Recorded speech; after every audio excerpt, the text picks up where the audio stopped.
So బిజీగా ఉన్న business man lion Kiran గారు స్పిరిచువాలిటీ గురించి ఏం మాట్లాడతారు? ఏమనుకుంటారు?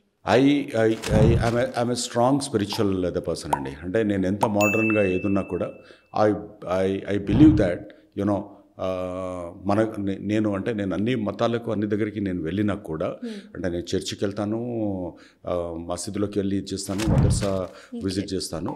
But I strongly believe that సనాతన ధర్మ మనది ఏదైతే ఉందో, ఇవాళ రేపు దాన్ని కాంట్రవర్సీ అని ఇంకొకరు రకరకాలుగా స్టేట్మెంట్లు ఇస్తారు. But that's a purified, the best and lovely the ధర్మ. దాంట్లో ఉన్న దాన్ని అర్థం చేసుకోలేక దాన్ని ఎక్కడికక్కడికి దాన్ని ఆపేసి కొంతమంది మేధావులు దాన్ని వక్రీకరించి అదని మాట్లాడడం తప్ప, దాన్ని అర్థం చేసుకొని మాట్లాడవచ్చు, అర్థమయ్యేలాగా మనం చెప్పేవాళ్ళు కన్వే చేయొచ్చు.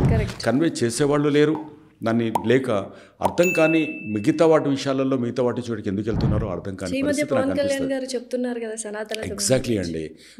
దాన్ని కూడా కాంట్రవర్సీ చేస్తారు అది.